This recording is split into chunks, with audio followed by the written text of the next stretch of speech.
बच्चों, हम कार्बनिक यौगिकों की नाम पद्धति पढ़ रहे थे, जिसमें से हमने हेलो एल्केन का नामकरण या हेलो एल्केन्स का किस प्रकार से नाम रखा जाता है वो पढ़ लिया था।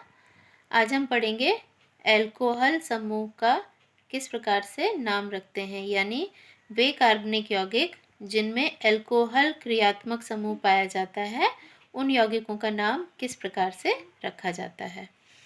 तो जो एल्कोहल समूह होता है उसका सूत्र OH होता है। OH प्रतीक से एल्कोहल समूह प्रदर्शित करते हैं, यानी जो कार्बनिक यौगिकों में एल्कोहल समूह पाया जाएगा उनमें OH उपस्थित होगा। ठीक है। अब OH समूह के लिए हम अनुलग्न लगाते हैं ऑल, यानी कार्बनिक यौगिक के नाम के अंत में ऑल लिखते हैं। तो जो हम नाम रखते हैं वो इस तरह से रखते हैं, एल्केन प्लस ऑल, यानी जो कार्बन की संख्या के आधार पर एल्केन का नाम रखा जाएगा वो लिखा जाएगा और उसी में अंत में ऑल जोड़ दिया जाएगा। तो हम उदाहरण से इसको समझेंगे। पहला उदाहरण लेते हैं, CH3OH, ये यौगिक है। तो अब इसमें देखिए CH3 एक कार्बन वाला यौगिक है, इसलिए CH3 का नाम हो गया मेथेन, यानी एल्केन हो गया मेथेन और OH हो गया ऑल। OH एल्कोहल समूह है, तो इसका नाम हमने यहाँ पर पढ़ा है ऑल लिखते हैं इसके लिए, और एल्केन के स्थान पर यहाँ पर चूंकि एक कार्बन वाला है यौगिक तो इसलिए मेथेन, तो इसका नाम हो जाएगा मेथेन प्लस ऑल। यहाँ लिखा है ना एल्केन प्लस ऑल, तो एल्केन के स्थान पर मेथेन है और ऑल यहाँ पर ऑल है, तो ये हो गया। इसको हम अगर जोड़ेंगे तो बन जाएगा मेथेनॉल। मेथेन प्लस ऑल हो जाएगा मेथेनॉल। ये देखिए इसकी संरचना है CH3OH, CH3 और OH। ठीक है। ये कार्बन की संयोजकता 4 होती है, तो 1 2 3 स्थान पर हाइड्रोजन से जुड़ा हुआ है और एक स्थान पर ये OH जुड़ा हुआ है। ठीक है। तो इस तरह से कार्बन की संयोजकता भी पूर्ण हो रही है, 1 2 3 4, और ये बन गया CH3OH। या इसको हम इस तरह से भी दिखा सकते हैं, ऑक्सीजन और हाइड्रोजन के बीच में अगर हम कोई बंध नहीं दिखाएंगे तो भी कोई आवश्यकता नहीं है, ये अपने आप में समझने वाली बात है कि यहाँ पर एक बंध मौजूद है। तो ये हो गया CH3OH। अगला उदाहरण देखते हैं। तो दूसरा उदाहरण हम देखते हैं एल्कोहल समूह का C2H5OH। यहाँ पर भी वैसे ही नाम रखेंगे, एल्केन प्लस ऑल। तो एल्केन देखिए लिखा एल्केन प्लस ऑल। एल्केन कौन सा है, चूंकि 2 कार्बन है इस एल्केन में, इस श्रृंखला में, तो इसका नाम हो जाएगा एथेन, और ऑल एथेन प्लस ऑल, तो इसका नाम हो गया एथेनॉल। ठीक है।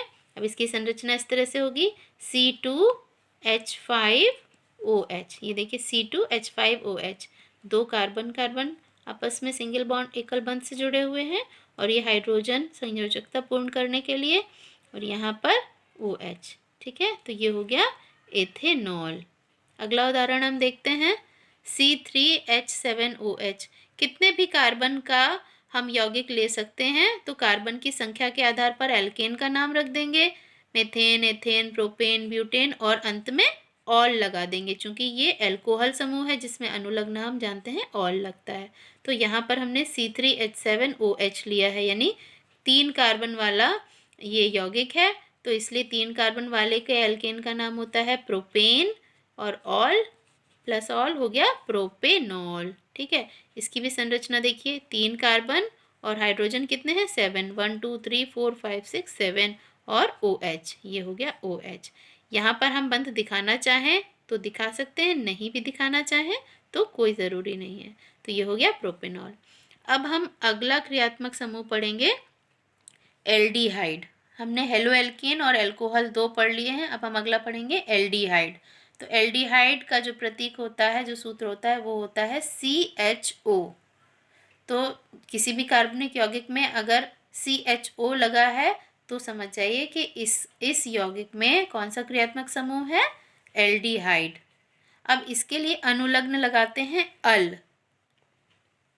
एल्कोहल के लिए लगाते थे ऑल और एल्डिहाइड के लिए लगाएंगे अल। तो इसका नाम रखने के लिए पहले एल्केन कार्बन की संख्या के आधार पर हम एल्केन पहचानेंगे कौन सा है वो लिखेंगे और साथ में अल जोड़ेंगे। देखिए उदाहरण हम देखते हैं। यहाँ पर लिया है HCHO। हम यहाँ पर सबसे कम संख्या वाले कार्बन से शुरू करके आगे तक बढ़ते जा रहे हैं कि कम संख्या वाला कार्बन, फिर उससे अधिक संख्या वाला कार्बन, फिर उससे अधिक संख्या वाला कार्बन।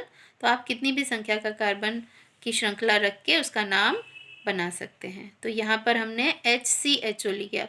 अब एक चीज़ और है बहुत ध्यान देने वाली बच्चों कि CHO में भी C मौजूद रहता है, यानी इस कार्बन को हम श्रृंखला में गिनेंगे। तो यहाँ पर देखिए HCHO है, यहाँ पर एल्केन के नाम पर सिर्फ हाइड्रोजन है और यहाँ पर इस कार्बन में एल्डिहाइड में ये कार्बन को हम संख्या देंगे यानी गिनेंगे। तो इस यौगिक में एक कार्बन मौजूद है, इसलिए एक कार्बन वाले का नाम हम मेथेन रखते हैं। तो इसलिए एल्केन के स्थान पर हम रखेंगे मेथेन। और चूंकि ये CHO है यानी एल्डिहाइड ग्रुप है, एल्डिहाइड ग्रुप में हम अनुलग्न लगाते हैं अल, तो मेथेन प्लस अल, तो इसका नाम हो गया मेथेनल। इस बात को बहुत अच्छे से ध्यान रखिएगा कि एल्डिहाइड का जो कार्बन होता है उसको हम गिनते हैं श्रृंखला में। तो यहाँ पर CH3 नहीं है, लेकिन CHO एल्डिहाइड के कार्बन को हम एक मान के चलेंगे, इसलिए इस यौगिक को हम एल्केन के लिए मेथेन नाम देंगे। ठीक है, तो इसलिए इसका नाम हो गया मेथेन प्लस अल, मेथेनल। ये देखिए इसका संरचना सूत्र ऐसे बनेगा CH, ये HC और HO यहाँ पर दिखाया। चूँकि हमें कार्बन की संयोजकता भी पूर्ण करनी है तो 1 2 3 4 कार्बन और ऑक्सीजन के बीच में द्विआबंध रहता है। तो इस तरह से इसकी संरचना इस तरह से बनेगी। एल्डिहाइड का अब अगला उदाहरण हम देखते हैं CH3CHO।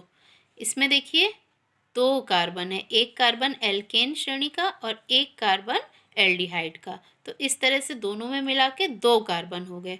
तो 2 कार्बन वाले एल्केन को हम एथेन बोलते हैं प्लस अल, चूँकि एल्डिहाइड के अनुलग्न में अल लगाते हैं तो एथेन प्लस अल, तो इसका नाम हो गया एथेनल, है ना। 2 कार्बन वाले को हम बोलेंगे एथेनल। ये देखिए इसकी संरचना 2 कार्बन और प्लस हाइड्रोजन कितने हैं 3, 1 2 3, और ये CHO, ये हो गया CHO।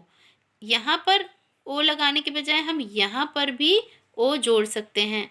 सिर्फ बंध को हमें देखना है कि कार्बन की संयोजकता पूर्ण होनी चाहिए, चाहे तो O इस स्थान पर जोड़े या इस स्थान पर जोड़े, या हाइड्रोजन को इस स्थान पर जोड़े, ऑक्सीजन को इस स्थान पर जोड़े, उससे कोई प्रभाव नहीं पड़ेगा। सिर्फ संयोजकता पूर्ण होनी चाहिए। देखिए यहाँ पर इस कार्बन की संयोजकता 1 2 3 4 और इस कार्बन की संयोजकता 1 2 3 और 4। तो इस तरह से संयोजकता पूर्ण होनी आवश्यक है। तो ये हो गया एथेनल। अगला उदाहरण हम देखते हैं C2H5CHO। अब यहाँ पर कार्बन कितने हैं बच्चों 2 यहाँ पर है और एक एल्डिहाइड का कार्बन, इस तरह से 3 कार्बन है टोटल। तो 3 कार्बन वाले एल्केन को हम क्या बोलते हैं प्रोपेन और प्लस अल, तो इसलिए इसका नाम हो जाएगा प्रोपेनल। ये देखिए ये इसकी संरचना हो गई 3 कार्बन C2H5 और CHO। यहाँ पर मैंने O नीचे दिखाया है या आप इधर भी दिखा सकते हैं, उससे कोई फ़र्क नहीं पड़ेगा। तो इस तरह से इसका नाम हो गया प्रोपेनल।